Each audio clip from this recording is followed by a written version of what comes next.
Yeah. So I fell in love with the love stories with clients, with matching them up, getting the feedback. I was 18 when I took that job. And so as a young woman, like to have an insider's take on all this dating, activity and feedback and finding out the drama and what they liked and what they didn't like, it was just so intriguing to me. I very quickly went into a sales role at that company where I was signing on new clients. And that was, I think that fulfilled my competitive edge. I wanted to be the best at that position, and I was very quickly.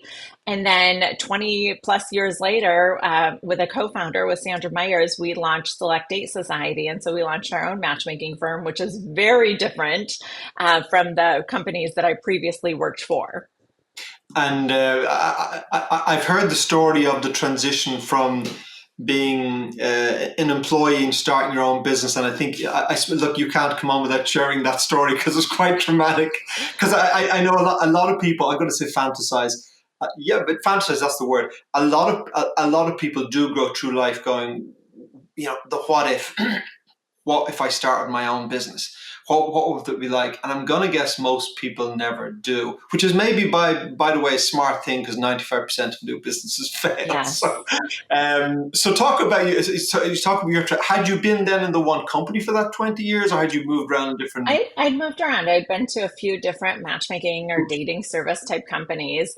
And I've heard someone say that really the thing that holds a lot of entrepreneurs back or would be entrepreneurs back is a healthy salary. And so I fell into that. I Yeah, was making a yeah. couple 100,000 a year. I was very comfortable. And it is so scary to think about letting go of that steady paycheck and that salary to do your own thing. There's so much fear around like what's going to happen. What if no one ever finds me? What if I throw away this great job and end up, starting over with nothing? It's just, there's so much fear that holds you back.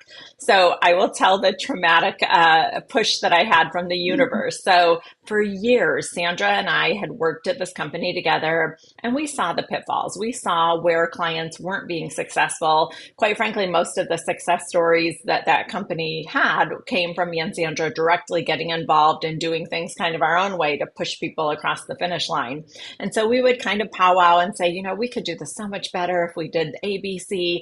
We had all these ideas. The owner of that company wasn't interested in implementing them. So it's like this fantasy we, played with. Then one day, Mother's Day 2020, I was driving my SUV with my family in the car and I had a sudden cardiac arrest. Now I was healthy. I had just turned 40. I had no previous heart issues.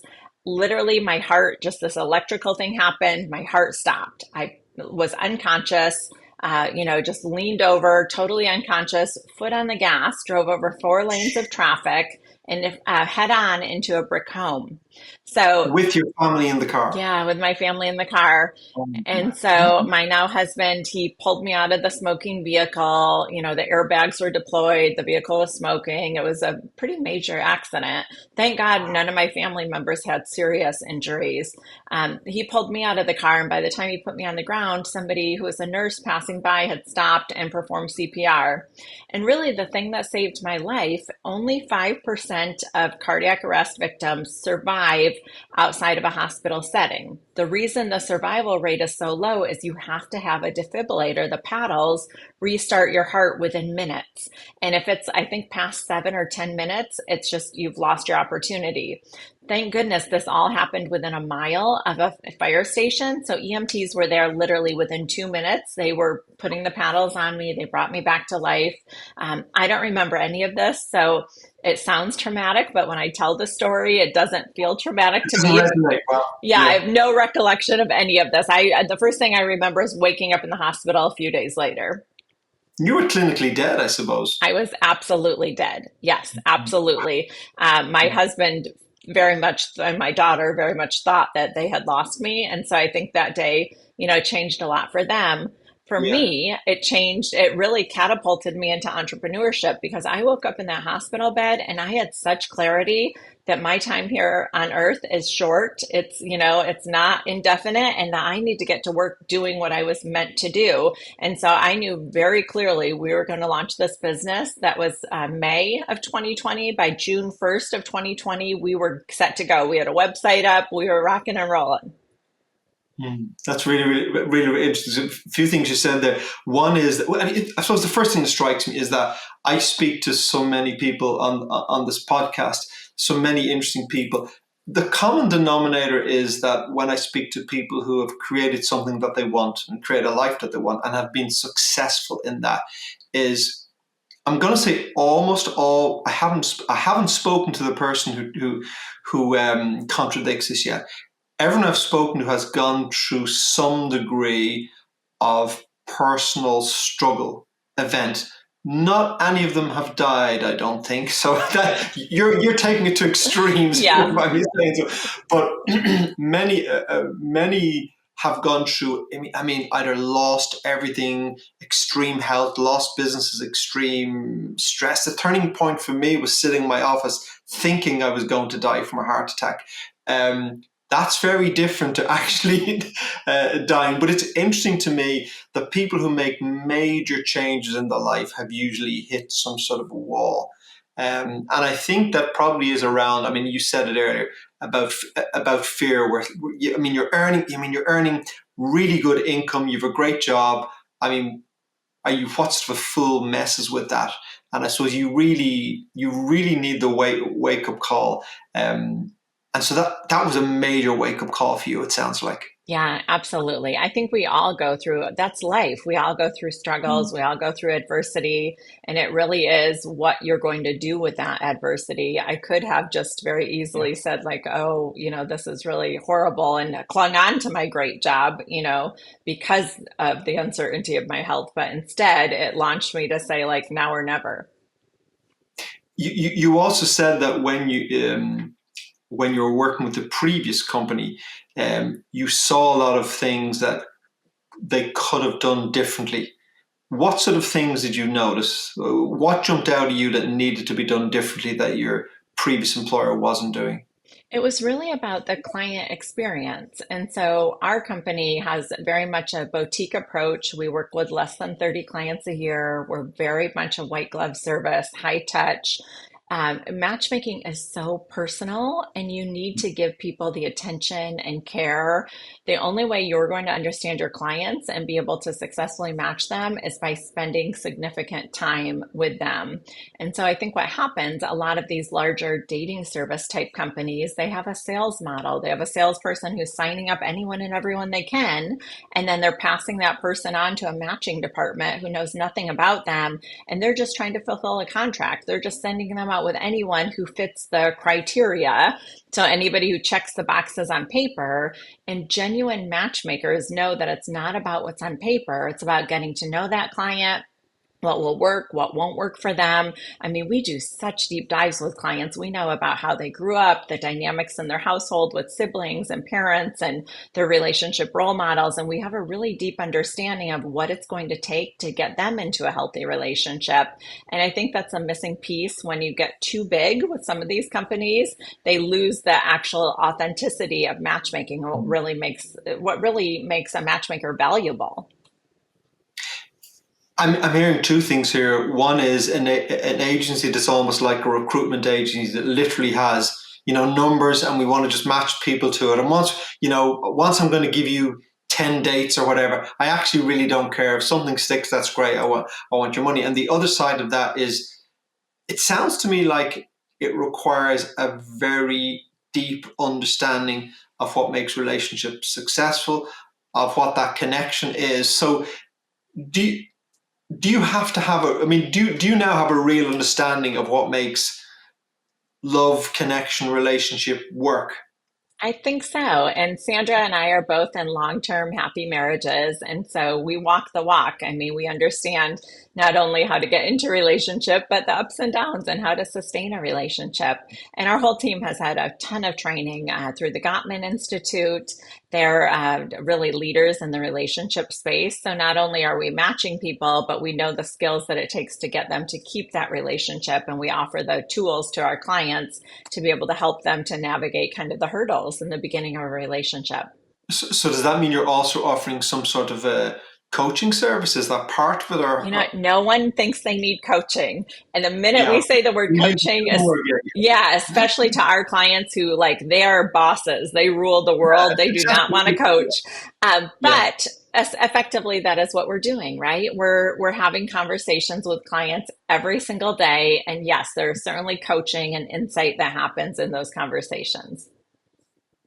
Yeah, it's interesting. I was talking about 2 or 3 weeks ago to a guest on the podcast whose name is Joey Klein, and he runs an organization called the Inner Matrix. And I mean, it's all about our mindset, etc. But I heard him speak about relationships, and he was talking about how, as we grow up, even in the mother's womb, we're taking impressions that form us, and it could be anger or resentment if this is what our mother is experiencing. And also, that's compounded as we grow up and we experience in our family. And he says that in relationships, because in lots of clients he's worked with, he has people who come to him that have shame, all these sort of things, and then they resonate and they tend to attract someone in a similar situation. But in the dating, it's all very. So I bring my. I'm dating you, so I bring my best self forward. Now we get into a long-term relationship or a marriage, and the shine comes away, and you get to see the real me. So I think that for relationships to work, there's some deep stuff going on. You may be dealing with some deep emotional issues.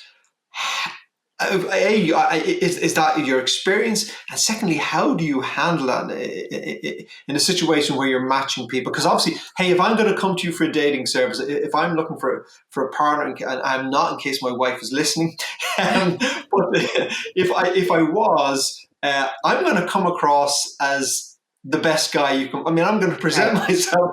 I'm not going to give you my, these are the things you wouldn't like about me, Amber. So, how do you get to the bottom of that? Yeah, yeah. I think Chris Rock, the comedian, famously said that when you date somebody, you date their representative for the first few dates. And that's so true. We're all the best version of ourselves. And so Yeah. that's why it's important for us to have a deep understanding of our clients and their attachment style. And that has to do with childhood and how they were loved or shown love by their parents or their primary caregiver. And then also with potential matches for our clients. That's why we're asking really deep questions about family and attachment style and past relationships and past loves.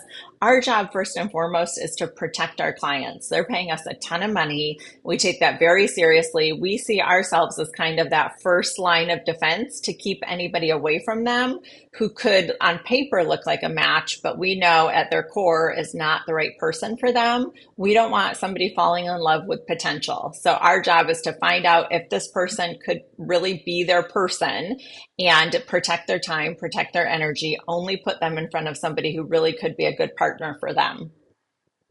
You mentioned attachment styles. What do you mean by attachment Yeah, styles? so there's a book I recommend all of our clients read. It's called Attached by Dr. Amir Levine. That's a really great book that will help you understand. But essentially, your attachment style, it could be secure, which is what we all kind of aim for. There's a avoidant and an anxious attachment style. I was clearly an avoidant, like clear as day. And over time, being married to my husband, I've become securely attached. But it's not something that happened overnight. It's something that takes a lot of inner work. But when you're avoidant or anxious and you're matched with somebody who's secure in their attachment style, over time, you will become more secure. But again, it's going to take work on your end.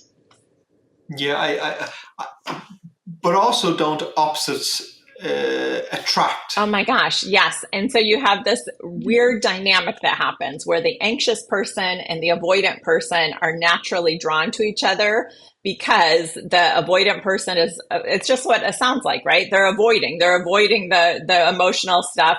And the anxious person is trying so hard to hold on and to chase that person. And it just creates this really unhealthy dynamic. But it's all about understanding that. And it's not that any attachment styles can't work. They can work together if both parties understand themselves and their potential partner and they're able to work through that together.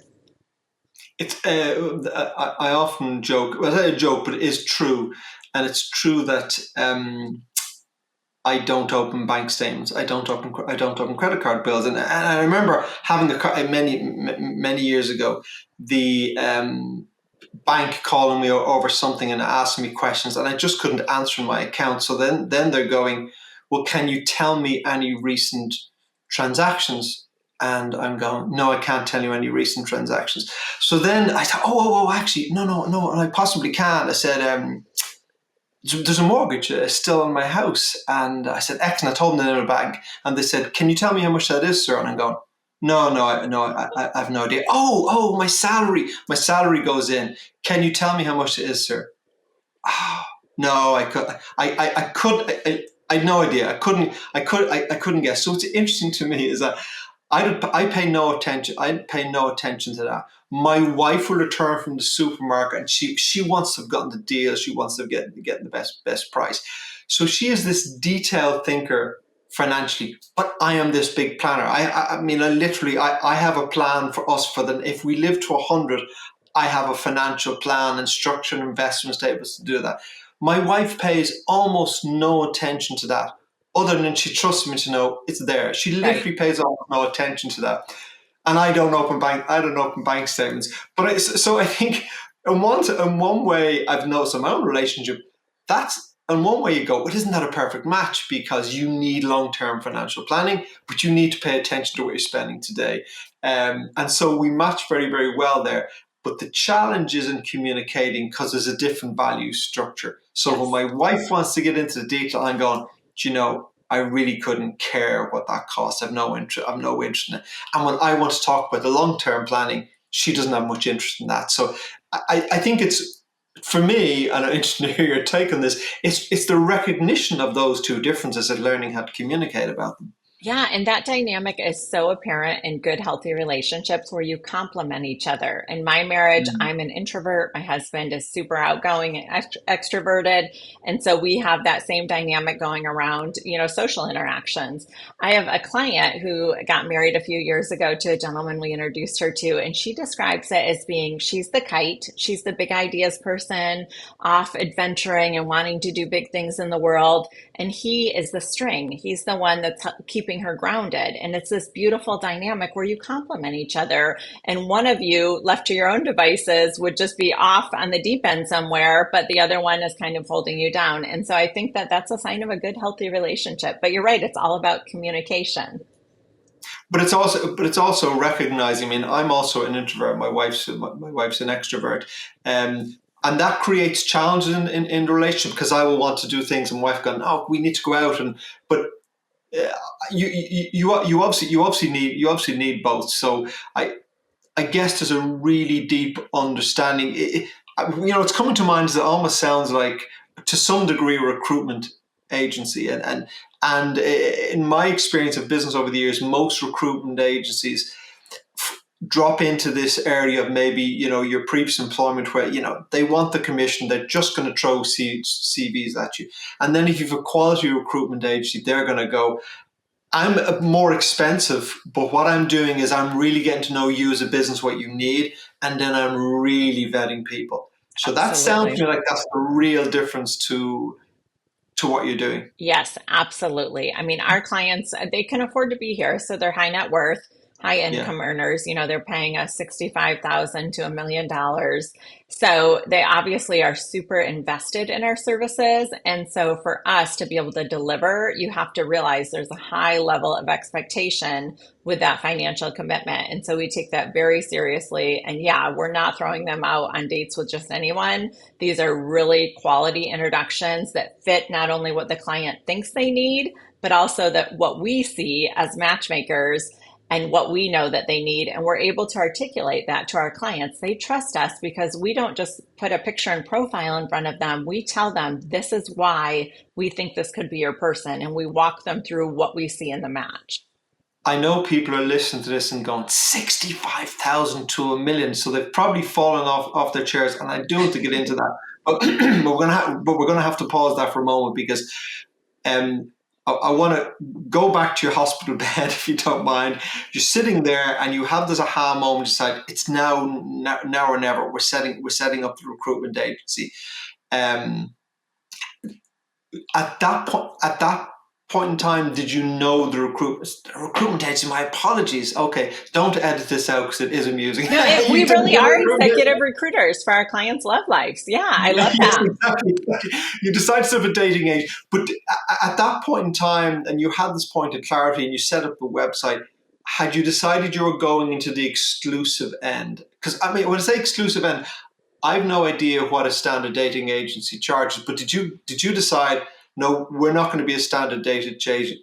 We're working with high net worth individuals. No, Did you make that decision on day one, or did that evolve? it evolved. It definitely evolved, and it evolved based on the level of clients that we are attracting and what their expectations were. And so we just slowly, over time, from year one to year two to year three, got into kind of the higher market. And along with that came raising our prices. And then along with that came success from those clients and, billionaires, no other billionaires, and referrals came with that. And so that's where we don't pay for ads, we don't pay for marketing. All of our clients come by way of direct referral. And so we got kind of really good at matching high achievers, and they referred other high achieving singles to us. And it just kind of happened almost organically. So just in case my wife knocks on the door any moment now and tells me she's divorcing me, which would be a bit of a shock after 36 years, but you never know. Maybe I offend her at lunch hour. What does my network need to be before? So if I have to call you after the show, what does my network need to be before you take me on as a client? So, screening you for your net worth is actually not part of our vetting process. Of course, obviously, you have to afford to be able to pay our fee. We don't take payments, we don't take credit cards. So, you have to be able to afford to wire us the funds. But beyond that, we're really vetting for things like self awareness. That's the number one quality we look for in a potential client, because if you are not self aware, you are not going to be successful in this process, and it would be like throwing money away.